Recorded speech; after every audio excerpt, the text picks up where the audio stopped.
let's have some fun with sprinkles. You are going to love these confetti-frosted sugar cookie squares. I'm starting off with half a cup of butter that is softened to room temperature.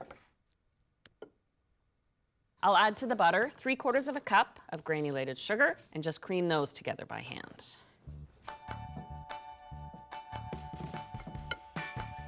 There we go. Now for a single egg.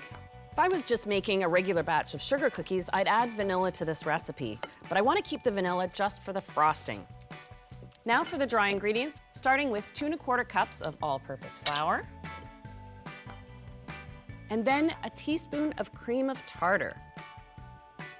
The cream of tartar does add just a hint of tartness, but you'll barely taste it. The real reason it's there is to keep my half a teaspoon of baking powder going. It kind of gives the cookie a little bit of lift. Half a teaspoon of salt, and I'm all set here.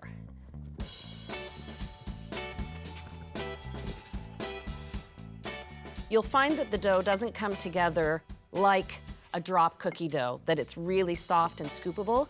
I can feel that as I squeeze the dough, it comes together and holds its shape. That's exactly what I'm after. So I can stop mixing now, but I don't want to forget the most important ingredient, the sprinkles. Measure in half a cup. I'm going for the rainbow effect here. Woohoo! You can't bake with sprinkles and not feel happy, honestly. Now I'm all set to press this in my pan. I have a 9x13 pan that I've greased and lined with parchment.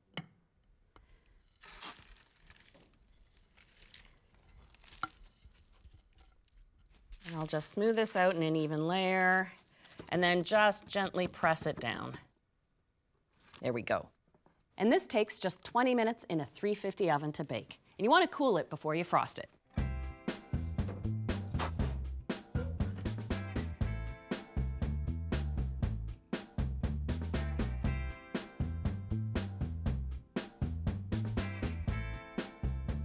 And here are the cookie squares, all cooled. And I'll take the parchment paper off. Now for the part I've been waiting for, and I know you've been waiting for, the frosting. And this is textbook frosting. You know, the kind you would put on cupcakes, but a little more dense, just so it can be easily spread and set on the cookie squares. I have half a cup of unsalted butter. I've already sifted 3¼ cups of icing sugar, but I'm only going to add half of that right now.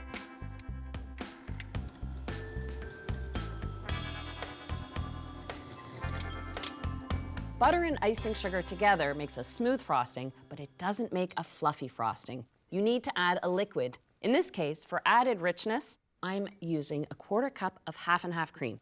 And I'll add that, along with 1.5 teaspoons of vanilla. I'll work this in.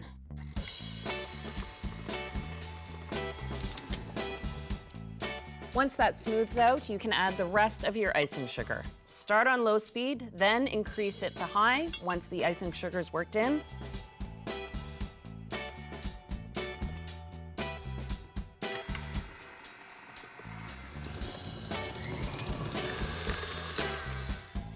There we go, nice and fluffy.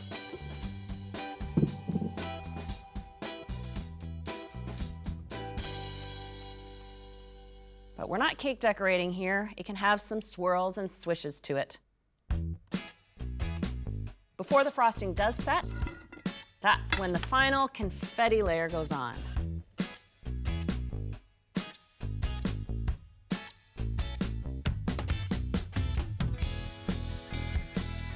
I find that once it's had a little time to dry, you get clean slices of your cookie squares.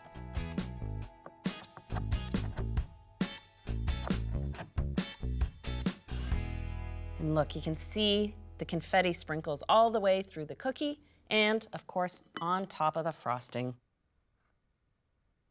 Oh, you can't help but smile if you have a confetti-frosted sugar cookie square in your hand.